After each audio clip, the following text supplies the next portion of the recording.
Qué bacanería es estar en el campo disfrutando y coreando con un corito sano, tú sabes. Dite algo, Lucas. Ya estamos listos. Necesito que a partir de este momento le presten atención a lo que tienen ante ustedes. El corito histórico.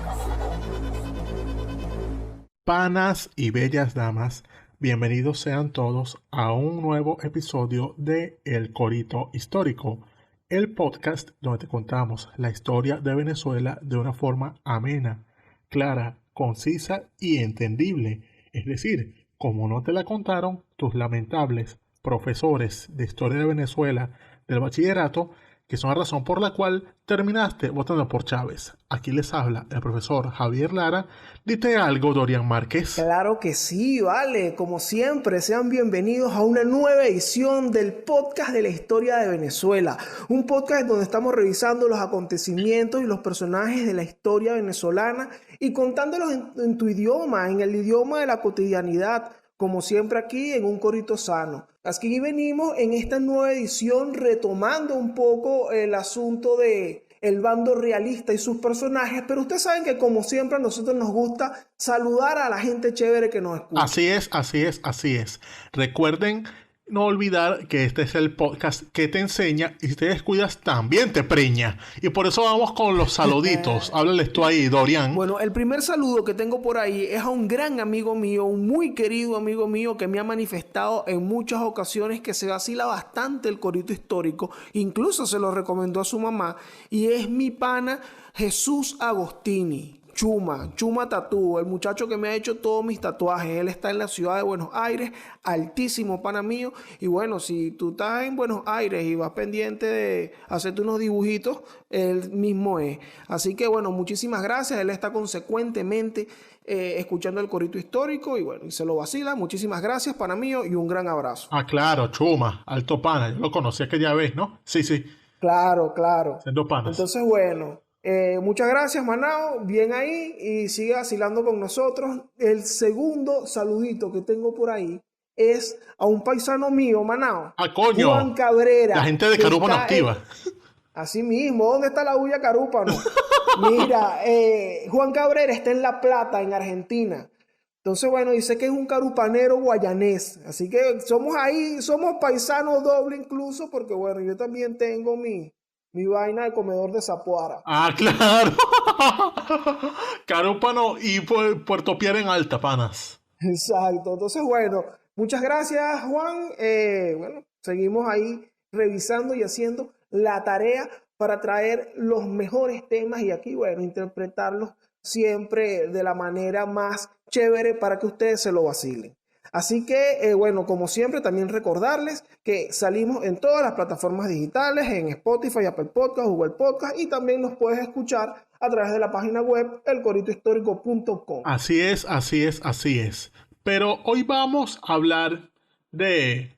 Bueno, todos son personajes importantes en la historia, pero este es uno de una gran importancia porque es el supervillano, o sea, que sí es el supervillano de verdad. O sea, si ya hablamos de Monteverde, que fue el primero, y no fuese el primero precisamente fue el mejor, pero sí la importancia era esa, que fue el primero. También hablamos de Morales, que fue sin dudas algunas el más cruel. Aquí vamos a hablar de el más laureado, el que tenía más currículum, el que venía con todo para acá, el que se tenían las grandes expectativas, el que era algo así como el Karl Malone de los realistas.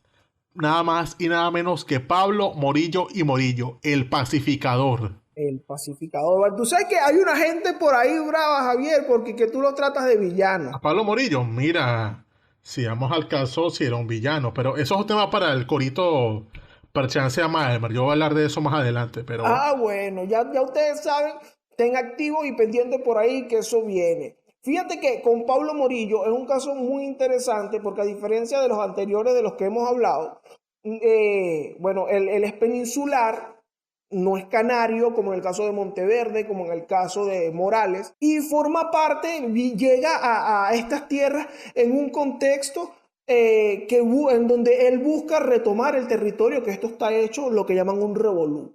Pero bueno, Pablo Morillo es un carajo que carga con unas credenciales, tiene en los papeles como que el currículum para que él haya sido la persona ideal, como lo diría Porfirio Való, Me enamoré para, de la para persona que, ideal.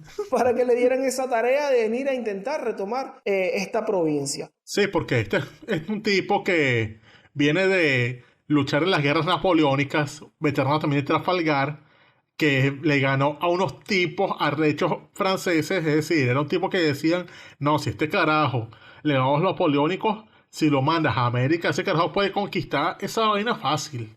La vaina es que, coño, una vaina es combatir en los campos europeos y otra vaina es América, pero ya eso hablaremos más adelante. Primero es lo primero, o sea, uno tiene que hablar de que Morillo, que es el segundo Morillo más importante de la historia de Venezuela, después de Lila, su hermana, porque llegaron juntos para acá. Exacto. Sabemos que Lila es la hermana mayor de Pablo Morillo.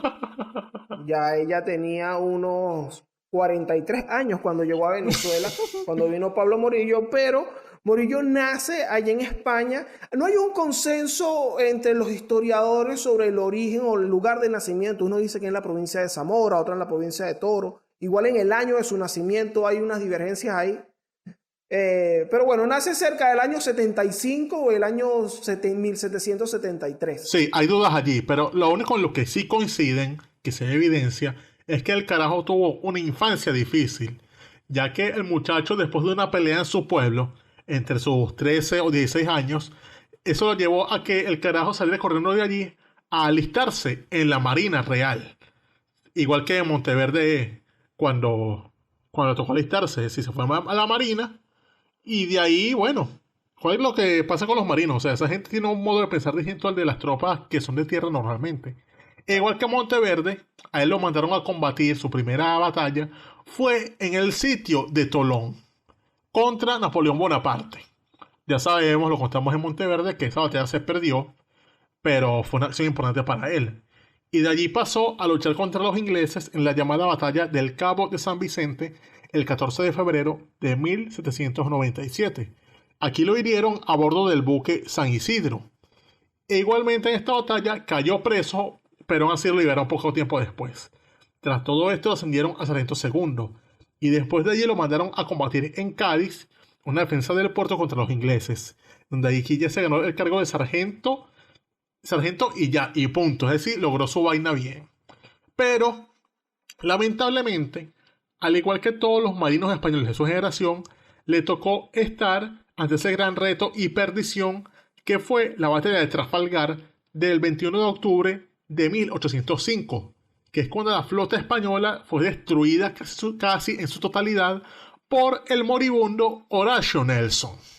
Y en esta batalla él estuvo a bordo del buque San Ildefonso, donde también estuvo Padilla, el almirante. Que al igual que Padilla, y que bueno, la gran mayoría de los marinos que iban a bordo de estos navíos y de estas naves que estaban en la guerra, cae prisionero también allí de los ingleses. Iba a comentar también que en este mismo año, 1805, él queda viudo. Él se casa por primera vez cerca del año 1800 con Joaquina Rodríguez.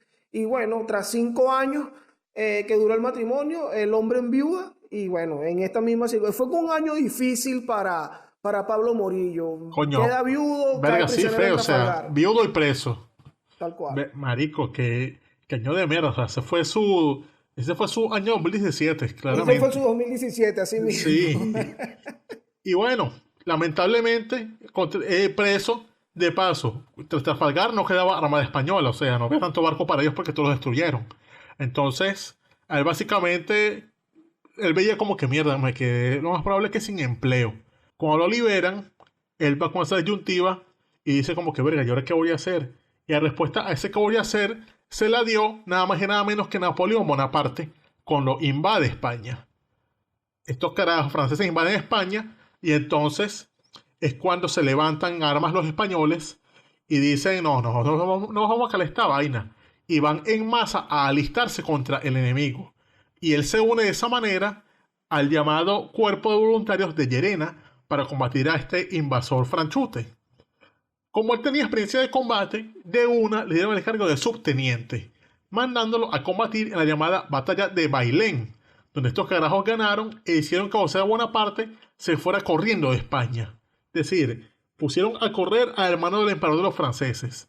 Esto los volvió locos. Y esto, batalla igualmente, él estuvo ahí bajo las órdenes de un tipo llamado Francisco Javier Castaños, que vino a ser el mentor de él durante su tiempo en esta contienda. Era el carajo que como que lo aconsejaba, que le puso su confianza para hacer sus acciones posteriores. Francisco Javier Castaño se convierte en una especie de padrino para Pablo Morillo, pero bueno, ya ahí posteriormente se van a ir viendo los efectos de esta influencia de este general vasco, era de origen vasco este señor.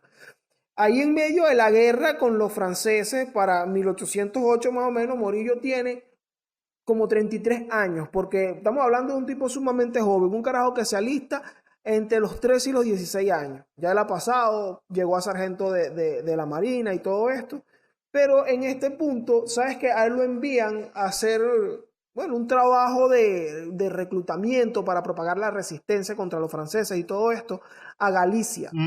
Ya, cierto. Y entonces con esto él hace un muy buen trabajo allá en Galicia, y se empieza a hacer también como medio famoso como en el ámbito político. Porque bueno, él estaba haciendo más o menos un trabajo justo como de propaganda, de llevarle a la gente, bueno, hacer que la gente se alistara. Trabajo político. Para ir a hacer la guerra, exactamente.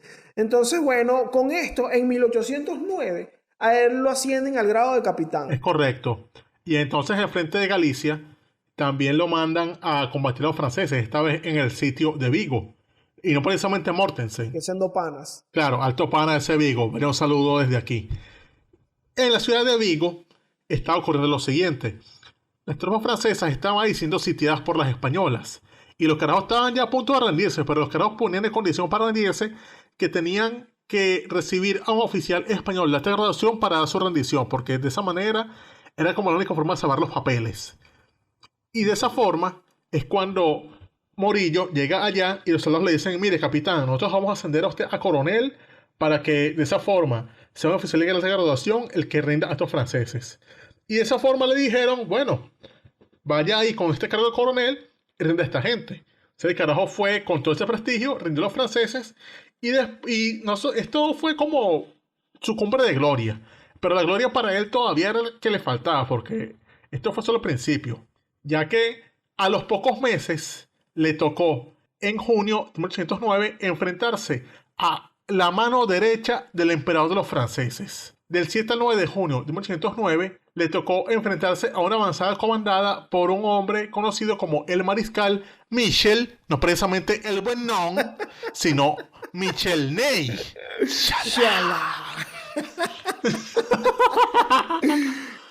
Michel Ney, aunque no era el buenón, es uno de los militares franceses más condecorados de su historia.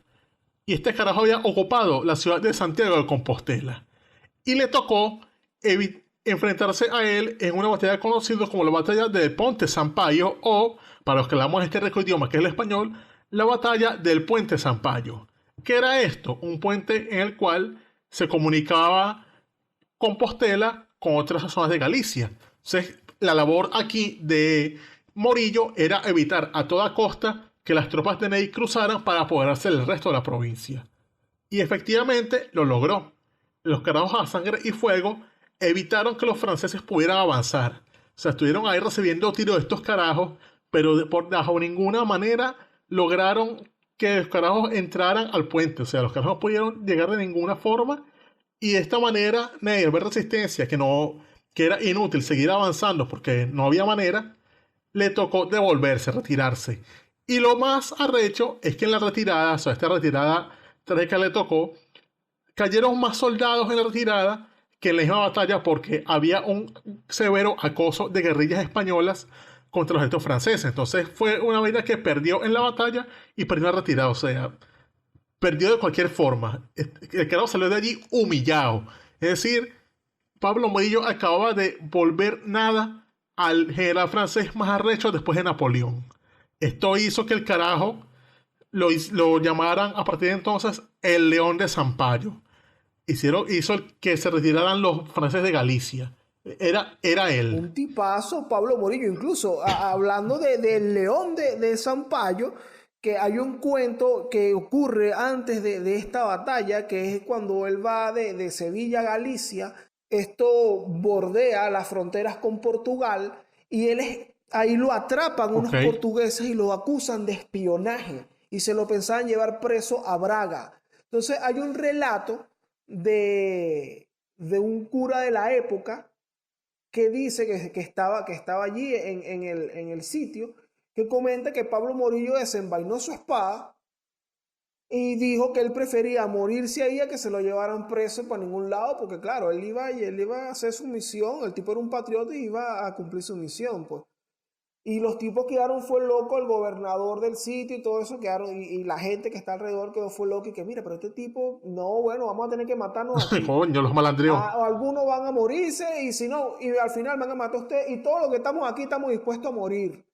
Y los guardias que están con él como que, epa, pero tú sabes que no, aquí todo el mundo no va a morir. Los malandreos. Pero los malandreó a todos y el tipo, bueno, siguió adelante. Entonces era un tipo también con un gran carácter y bueno, un hombre de guerra por lo visto por lo visto en estas actuaciones, pues, que pudo llevar adelante todos estos movimientos así con un par de bolas. También, él luego también tiene unas participaciones potentes allí en lo que llaman Fuenteovejuna. Sí, una tema estuvo bajo el mando del hombre llamado Sir Arthur Wellesley, o quien sería en el futuro conocido mejor con el nombre de Duque de Wellington, y no precisamente Q, que es el campeón, me quité ya. Qué bacanería.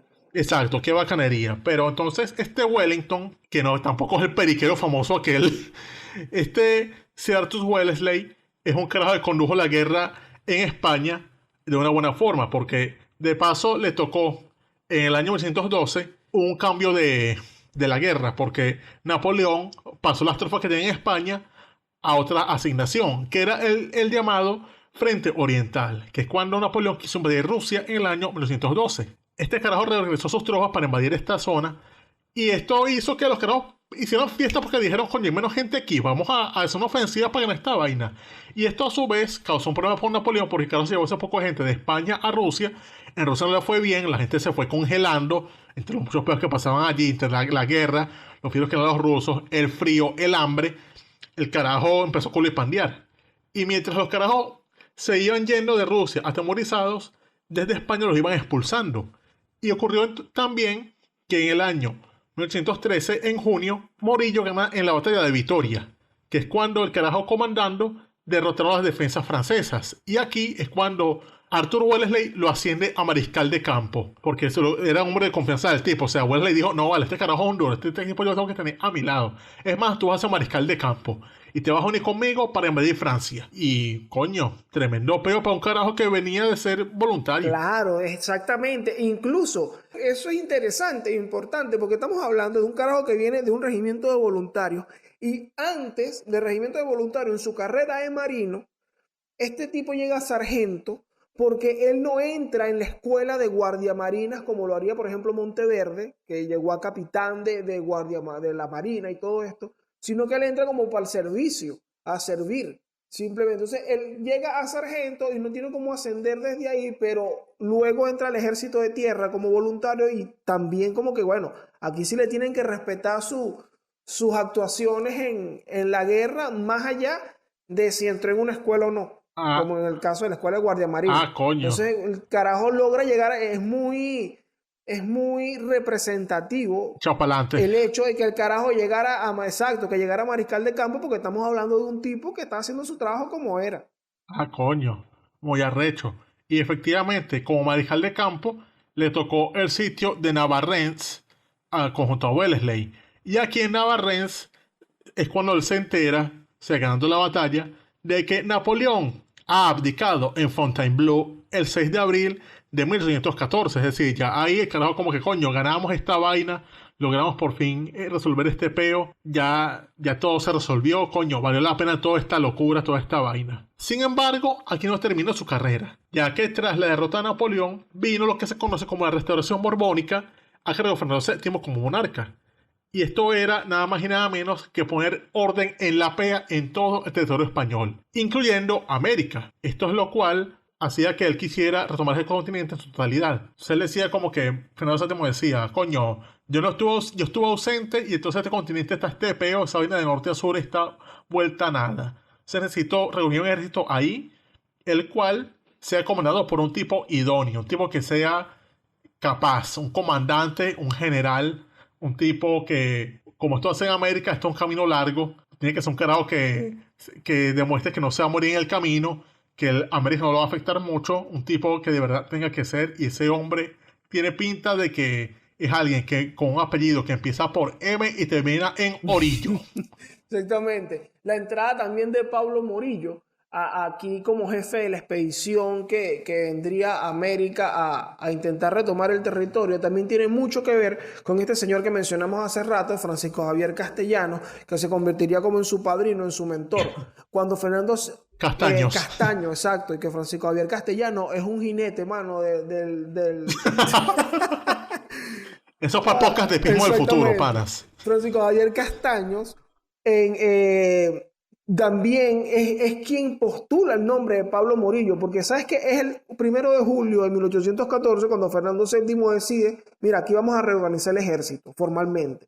Y aquí entonces crea una junta que está encabezada por 5 generales, los 5 generales más encumbrados ahí de España, dentro de lo que se encuentra Castaño. Y él dice, mira, yo te tengo al hombre, yo te tengo al tipo, es el hermano de Lila, de mi amiga Lila.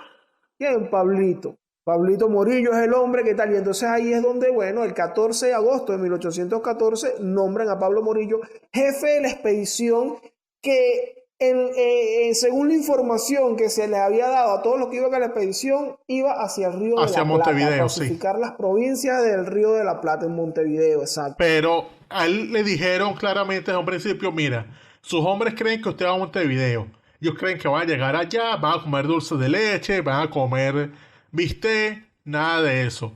Ustedes van a la costa firme, van a Venezuela, pero olvídense del tango, que ustedes van es para a tocar tambor. Entonces le dijeron, pero esto lo hace solamente usted y nada más que usted. Usted tiene aquí en este papel el cargo de capitán general de Venezuela. Usted solo le va a decir a sus tropas que se van a Venezuela cuando estén a mitad de camino. Y entonces es cuando él toma el cargo y dice, ok, me monto en el barco pues. Y en este barco lo mandan a hacer llamada expedición pacificadora, comandada por el pacificador Pablo Morillo, en la cual tenía una cantidad que oscila entre los 10.000 a 12.000 hombres, según cifras de distintos historiadores.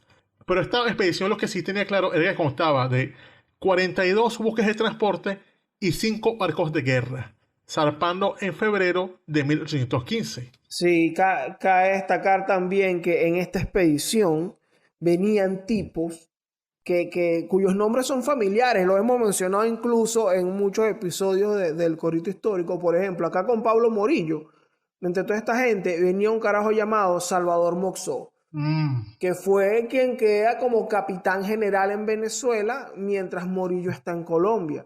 Con él también venía un tal Miguel de la Torre. Ah, claro, Miguel de la Torre. Que es el general de Carabobo, del bando realista. También venía con Pablo Morillo Pascual Real, que es el hombre que queda a cargo de las tropas de Francisco Tomás Morales cuando Salvador Moxó lo hace preso y que por excesos y no sé qué y por insubordinación. Entonces, o sea, aquí se armaron los poderes y que mira, aquí venimos con un corillo que vamos a darle chipa, candela y fuego a lo que veamos por allá. Claro, claro. Y efectivamente los carros llegaron a Venezuela el 2 de abril de 1815. Y al día siguiente se encontraron, porque los tipos llegaron a Carúpano precisamente. Ah, bueno. Y se encontraron nada más y nada menos que con Francisco Tomás Morales y sus 6.000 jinetes del infierno. Como comentamos en el episodio de Morales, ellos dos no se llevaron bien en este momento, por sus métodos, porque Morillo venía acá como pacificador. Es decir, le dieron órdenes de que él tenía que aquí hacer la paz, buscar conciliar y negociar. En cambio... Da indultos, perdón. Exacto, perdón. Indulto a quien estuviese con voluntad de ser indultado, perdón a quien merecía ser perdonado, y básicamente él tiene como su propio decreto de para las brujas plomo y para las gatas besos. Pero Morales, que ya estaba bañado en toda la sangre de este conflicto terrible que era la guerra de independencia, él venía con la idea de la guerra civil que se vivía acá. Es decir, él estaba convencido de que el único camino para la paz era el exterminio total de toda resistencia patriota. Era un hombre que ya había visto atrocidades en el bando contrario y que estaba haciendo atrocidades en su propio bando. Es un tipo que sabía, que sentía que la única necesidad que había era la de vengar las afrentas que le habían hecho, siendo más violento aún. Eso lógicamente no le gustó a Morillo, pero no le tocó otra porque él decía, mira, el único que conoce el territorio aquí es este tipo, así que bueno, tengo que tenerlo al lado. Por si por mí fuera, yo este tipo lo destituyo y lo mando para el carajo, porque yo no quiero este loco al lado. Y les tocó de esa manera a estos dos hombres, bastante diferenciados entre sí, partir hacia Margarita, para de esta forma reducir esta isla que estaba alzada bajo el mando de Arismendi, el asesino de realistas en Caracas en las jornadas de febrero del año 14.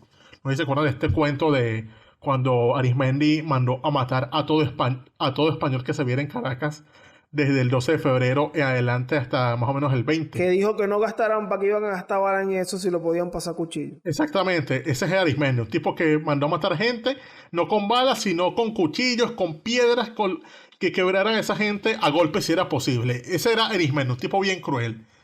Y cuando Arismendi ve que llega ese montón de gente, esa expedición de un poco de españoles en barcos listos para tomar Margarita, él, que era un psicópata, un asesino, un salvaje, pero no era un huevón, hizo lo que toda persona sensata haría, rendirse. No quedaba otra y debía proteger la tradición de su pueblo, cogedor de primas. La cuestión es que él se rindió, se arrodilló ante Morillo y Morillo le aceptó la rendición de buena fe, porque él vino acá a pacificar. Pero uno no puede hacer lo que decía Miguel Ángel Landa, eso de hacer bien y no mires a quién, no aplica en este caso. Y se lo hizo saber Francisco Tomás Morales, que sabía la clase del criminal loco que era Arismendi, y le dijo de una vez, mi general Morillo, mire, no indulte a ese tío porque no está arrepentido nada. Ese en lo que usted se descuida lo va a traicionar, lo va a joder, ese no se ha arrepentido nada, ese es un criminal. Esa es una bruja que lo va a traicionar. Mira, Francisco Tomás, ¿tú sabes la diferencia entre tu opinión y una pizza? No, mi general. Que yo la pizza la pedí. Coño, mano, es más, te digo de una vez. Si tú indultas a este carajo, te vas a arrepentir y ir más arrecho. No vas a triunfar si dejas a este carajo vivo. Pero Morillo nada. Él dijo que, ay, coño madre tú, Morales. Es más, te vas de aquí para Nueva Granada. Morillo agarró una papelera que tenía cerca y le dijo, toma, tráelo a mi buzón, mételo en mi buzón de sugerencia. Y dejó en Margarita entonces a Arismendi indultado, perdonado, y a 200 guardias españoles que iban a poner orden en esa isla. De allí siguió a Caracas, donde tomó el cargo de capitán general y vio como que, bueno, queda todo en orden, está todo chévere, Margarita se rindió, los patriotas que quedan están unos pocos ahí desperdigados, que si por Maturín que se comiendo empanadas, pero a esa gente no les importa, así que se comiendo empanadas. ¿Qué hay por ahí? Vamos a liberar Nueva Granada, porque esa vaina también está hecha un culo y es hora de acabar esa vaina. Y entonces, con Nueva Granada hizo lo siguiente. Mandó a Sebastián de la Calzada desde Barinas para la frontera, mientras que él se embarcaba en un barco en Puerto Cabello para ir a Santa Marta, ya que en Santa Marta estaba resistencia contra la ciudad de Cartagena, que era la ciudad que debía tomarse entonces porque era, digamos, una de las capitales rebeldes de la Nueva Granada. Y en Santa Marta manda a Miguel de la Torre a tomar el Magdalena. Mientras que Sebastián de la Calzada debía seguir a Bogotá mientras él hacía el asedio a esta ciudad colombiana, que es cuando él ordena que esta ciudad sea bloqueada marítimamente para que no pasen alimentos, no pasen provisiones, y de esta forma matarla de hambre. Es decir, que aplicó la chavistada. Les dijo, no van a tener mercado, no van a tener nada, no va a haber comida privada, se van a morir de hambre. Además que en medio del sitio de Cartagena, a Morillo le llegan las noticias de las andanzas de Arismendi en Margarita. ¿Qué pasó en Margarita con Arismendi? Bueno, que Arismendi viene y se revela, mata a la guarnición de los 200 soldados españoles que quedan allá, y cuando se entera Morillo, él está sitiando Cartagena y queda como que, bueno, mano, queda todo humillado. Y ahí es cuando se le acerca a Francisco Tomás Morales y le dice, mira, Millennials descubren a la leyenda. ¡Ja, Como María Corina, sale que se los dije.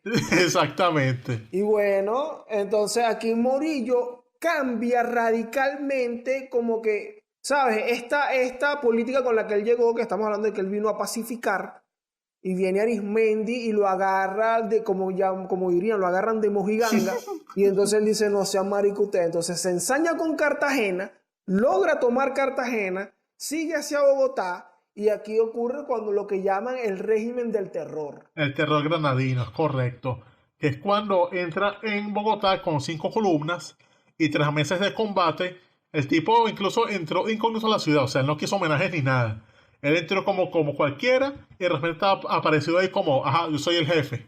Y mi primera medida es, voy a instituir un tribunal de purificación. Esto era algo así como una inquisición donde cada patriota que quedara por ahí debía ir voluntaria o involuntariamente, es decir, capturado, a rendir cuentas.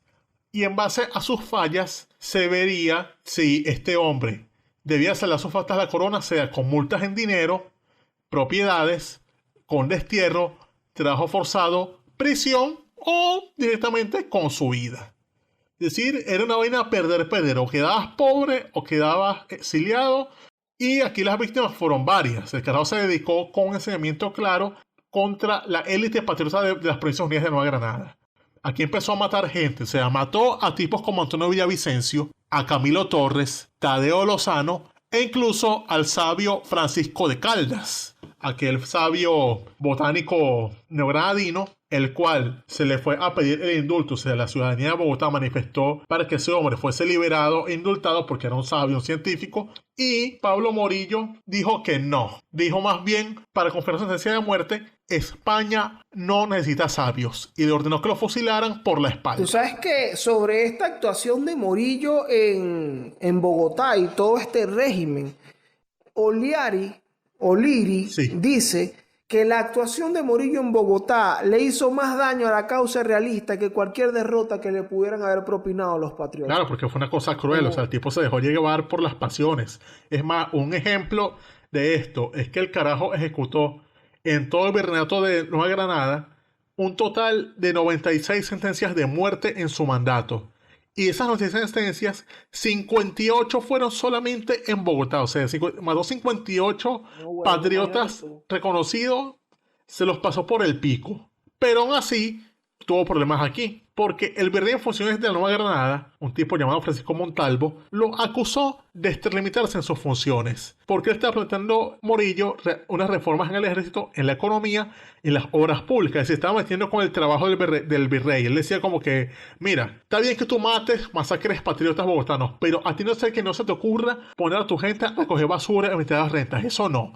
Ese no es tu trabajo. Es decir, usted tiene una forma de indignarse de este tipo. O sea, no se indigna porque mate gente, se indigna porque recoge basura. Exacto, el problema no es que, verga, tú estás matando un poco de gente aquí y eso no debería ser, Pablo. Sino que esa gente, en cualquier caso, debería mandarla a matar yo. Exacto, algo así. Y entonces esto llevó a que el tipo, en 1917, se le suspendieran los plenos poderes que tenía sobre Nueva Granada y se le mandara otra vez a Venezuela porque las cosas se ven descontroladas en nuestro país. ¿Qué pasaba en Venezuela entonces? Bueno, que entre Arismendi y Margarita sublevado, Bolívar con las expediciones de los Cayos, Pierre en Guayana y Páez en los llanos de Apure, las llamas de la independencia estaban otra vez encendidas. Estaba la pámpara prendida, como diría el Alfa. Y así, él decide como que cambiar la estrategia. Entonces manda a Miguel de la Torre a Guayana para hacerle frente a Pierre y a Bolívar. Mientras que él, que seguía picado con Arismendi, decide irse a Margarita para escoñetarlo. Desembarca en Margarita el 15 de julio del año 17. Pero aquí los margariteños opusieron buena resistencia. Hicieron cosas como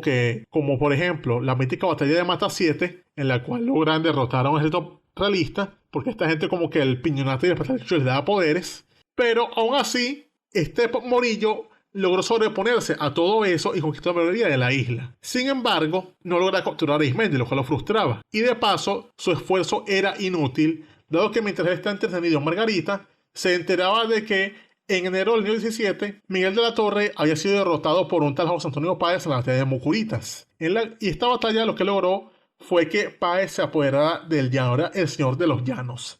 Mientras en Guayana, Pierre con su alzamiento seguía ganando todo lo que veía. Entonces este Morillo decidió volver a Caracas para desde la capital conducir todo y apuntar a un nuevo objetivo. Él decía como que, coño, perdí demasiado tiempo con Arismendi y él es solamente un tonto útil de un tipo más grande.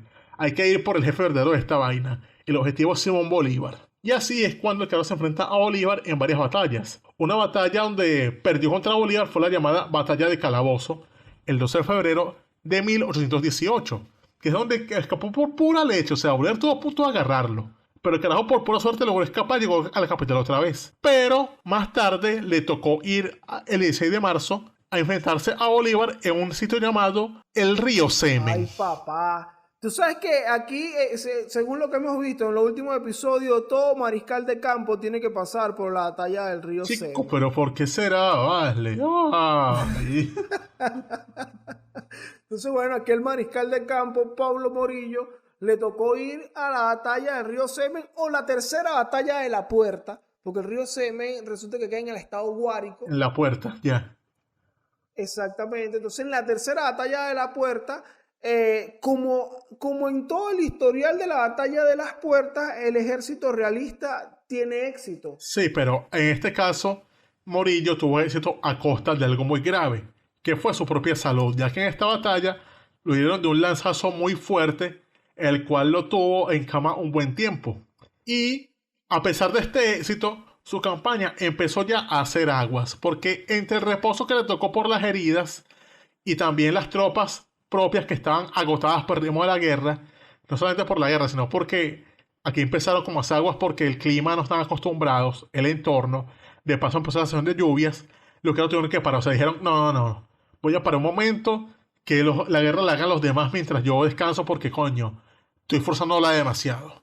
Y aquí es cuando el carajo empieza a contar, esto es un extracto de sus cartas, él hacía cartas al Ministerio de Guerra, contando las penurias de su vida allá. O sea, aquí cuenta, esto lo cito de Cesarismo Democrático de Valle Lanz. Esta carta dice lo siguiente: varias veces he informado a vuestra excelencia, al ministro de Guerra, de la inclemencia de este clima y de estos llanos para las tropas europeas. Los continuos pasos de ríos y de caños, atravesando días enteros pantanos y lodazales, con el agua a la cintura, unido al escaso y miserable alimento del soldado, en los arenales ardientes del llano, ha ocasionado muchos enfermos de gravedad, y son muchos también los heridos por las rayas y mordeduras de los pescados llamados caribes y tembladores, y muchos los devorados por los caimanes. En medio de tantos trabajos y sufrimientos, de la desnudez y miseria de algunos cuerpos y la pobreza general de todos, puedo asegurar que jamás he visto un ejército con mayores privaciones ni con mayor ardor por sostener su amado soberano.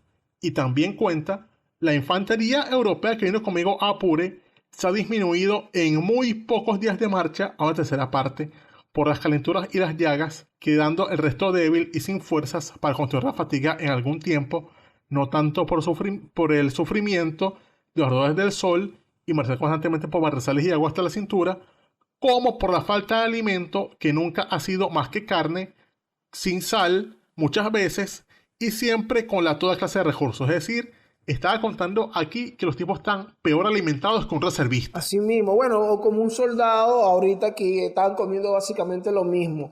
Pero tú sabes que también es muy interesante el hecho de que, bueno, vemos que es un tipo que viene de pelear en las guerras napoleónicas, que viene de tener súper carácter allá en Europa, pero las condiciones aquí son realmente terribles, son un peo. Tienes que darle la cara a los llanos, a hacer la guerra acá en los llanos de esta zona con este clima.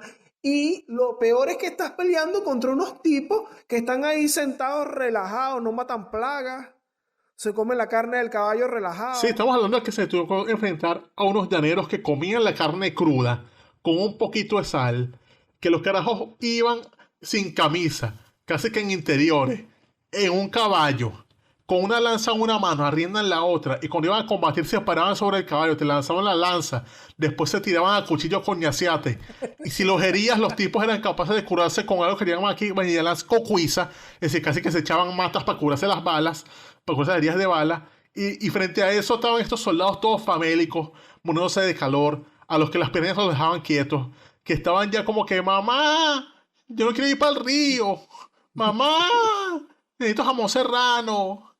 El bicho estaba como que mierda, ¿en qué peo me metí yo? Claro, vale, vienen de unos tipos como acaba de decir, estamos hablando de unos carajos que vienen de pelear en las guerras napoleónicas con unos carajos catires como ellos que están ahí y se dan coñazo y lanzazo y de pronto vienes contra un llanero que se monta en el caballo, así en dos patas, así se pone las dos piernas en el caballo y te clava la lanza. Hermano, o sea, no es lo mismo pelear ya con uno de estos soldados de Napoleón que venir para acá contra Pedro Locura. Al caballito, el Aquí caballo le en la tocó- moto. Claro, el bicho haciendo el Cristo y el Superman ahí montado en el caballo. Los llaneros aquí eran estos tipos que van por la autopista montados en la moto, La moto, pero esta es otra haciendo, venta.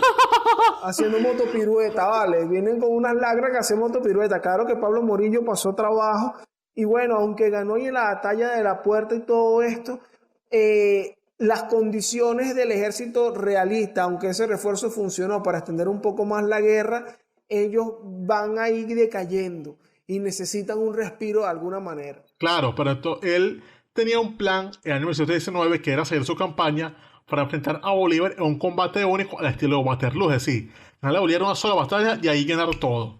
Pero esto no fue así, ya que primero que nada Bolívar no estaba en Venezuela, Bolívar andaba muy entretenido cruzando el páramo de Pijipa con dirección a Nueva Granada. Y él tenía enfrente era a un tal José Antonio Páez con sus llaneros, que lo tenían entretenido porque Páez se dedicó a hacer un fastidio contra Morillo. Se dedicó a acosarlo, a perseguirlo. Cada vez que Morillo intentaba salir a alguna parte, ahí estaba Páez y sus llaneros jodiendo. Cada vez que iba para otra vez Páez y los llaneros. Y el bicho estaba como que mierda, pero este tipo no me va a dejar en paz, coño. Yo quiero ir por Bolívar. Pasaba el tiempo, el carajo no podía escaparse del acoso de Páez y de repente se entera de que mientras él está entretenido con Páez porque no puede hacer otra cosa, en Nueva Granada triunfaba Bolívar en las batallas de Pantano de Vargas y Boyacá. Es decir, Bolívar era ahora el amo y señor del antiguo virreinato, la Nueva Granada. Es decir, perdieron un importante refuerzo a su campaña. Las malas noticias no paraban de llegar y ahora es que faltaba. Ya que Morillo le habían prometido que venían para él unas tropas auxiliares de la península. Pero estas tropas fueron las tropas que se alzaron en Cádiz al mando de un hombre llamado Rafael Riego en enero de 1820. Este refuerzo no llegó, sino que se alzó contra la corona y este refuerzo además tomó el poder. Hicieron la llamada Revolución Liberal, que es cuando estos liberales españoles juran una constitución que limitaba el poder real y en el caso de América ordenaron a todos los comandantes lo siguiente: miren, no hay refuerzos para mandarles para allá, les toca resolver eso por las buenas, vayan a negociar, no les queda de otra.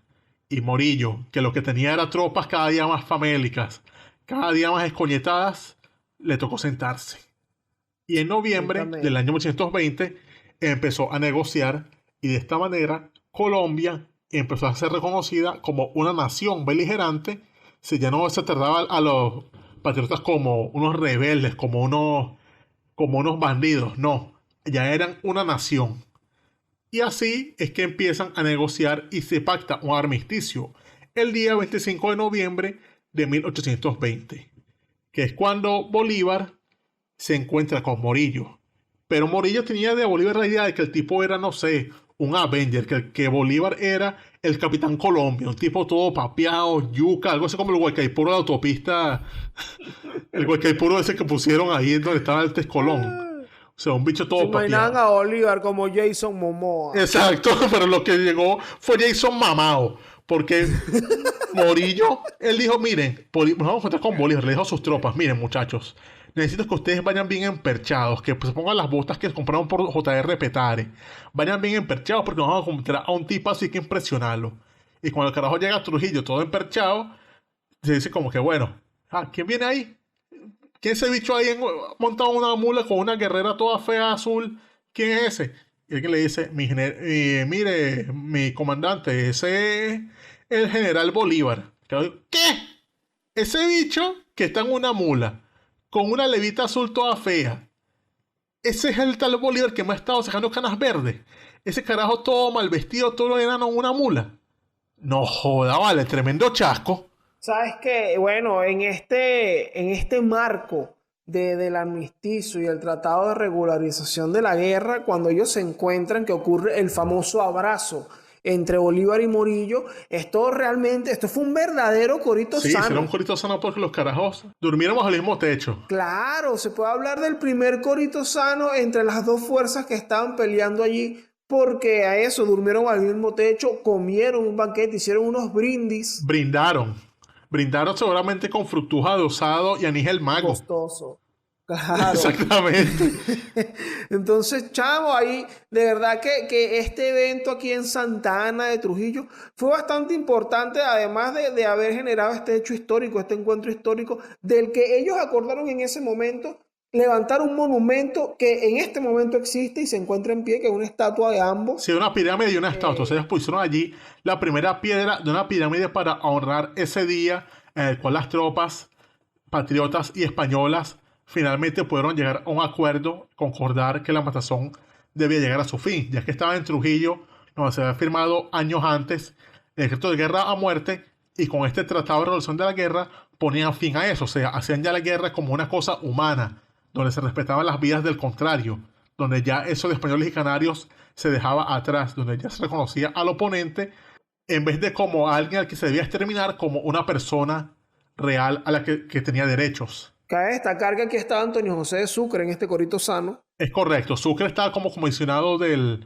tratado, estaba Sucre, estaba Pedro Briceño Méndez y estaba también José Gabriel Pérez como los comisionados Juan patriotas. José Gabriel En cambio, Pérez. Morillo había enviado como comisionados del bando realista a Ramón Correa, de general que luchó en la batalla de Cúcuta contra Bolívar, a un tal Juan Rodríguez del Toro, que era el alcalde de Caracas entonces, y Francisco González de Linares, en los comisionados de Morillo para Sí. estas labores. Con Ellos fueron los que firmaron este tratado, Exactamente. que se considera uno de los pioneros del derecho internacional, porque ahí cuando se habla de cosas como el auxilio de los prisioneros, derechos de los prisioneros de guerra, todo eso se habla aquí para hacer que la guerra fratricida terrible que había ocurrido en Venezuela redujera su crudeza y simplemente pasara a ser un conflicto más humano, o sea, sentó las bases para lo que sería después la paz. Claro. Y sabes que me parece muy interesante, que es algo que nosotros comentamos siempre en los episodios, y es que en la historia de Venezuela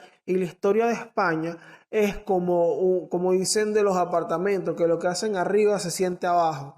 Entonces, básicamente, lo que pasa aquí en el marco del Tratado de Regularización de la Guerra es que cuando los liberales toman el control de nuevo, posterior a la rebelión de Riego allá en España, se empieza a tratar la guerra de otra manera. Hay una nueva administración que, bueno, regula los poderes absolutistas de Fernando VII, y la orden desde España es que, mira, busca una manera ahí de mediar con los insurgentes, y es por eso que incluso empieza el tratamiento de presidente a Simón Bolívar, en lugar de llamarlo faccioso, de llamarlo traidor, y todo esto en las comunicaciones que tienen entre ellos.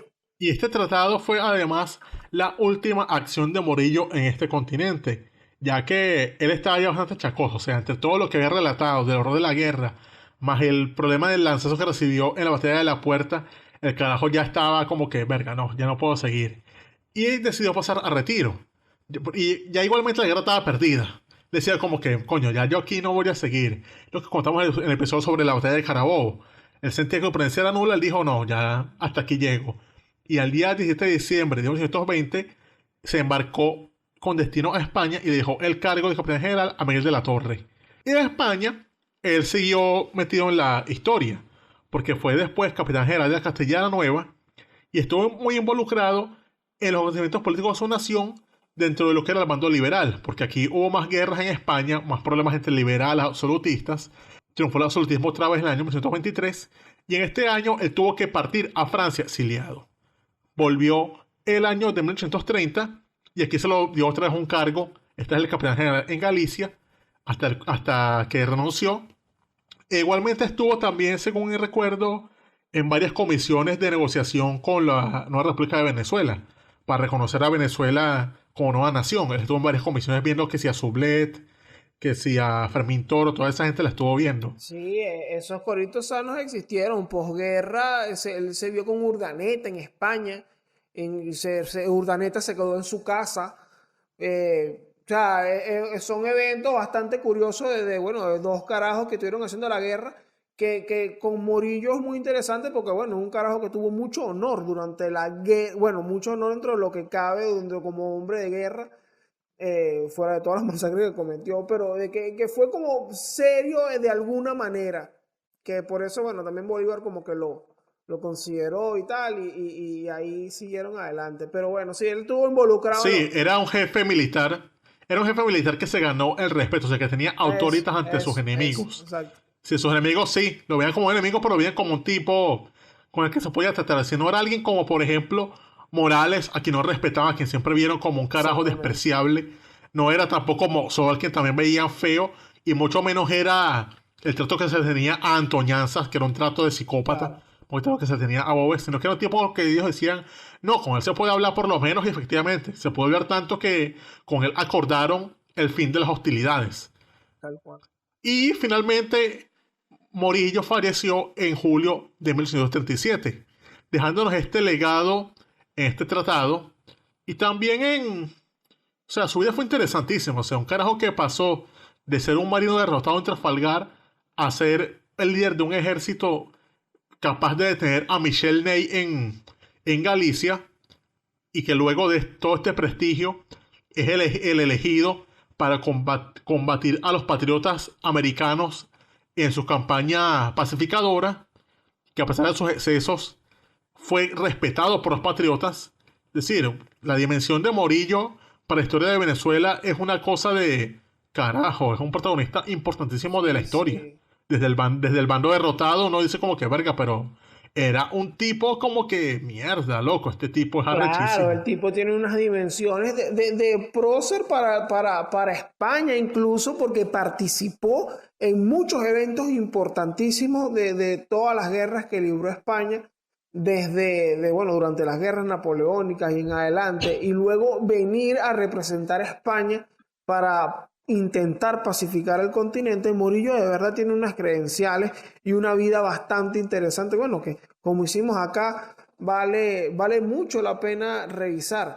Además que estamos hablando también de un carajo que representa ese intento de España de intentar retomar el continente. Cuando hay algún tipo o una aparente estabilidad, es el nombre de Morillo el que aparece. Y también me parece importante que no estamos hablando de un hidalgo, y en el caso, por ejemplo, de Bolívar, no estamos hablando, por lo menos Bolívar, que es un criollo, que es era una persona de la élite social. Morillo no. Morillo era un tipo, como Páez, era muy parecido a Se hizo sí mismo.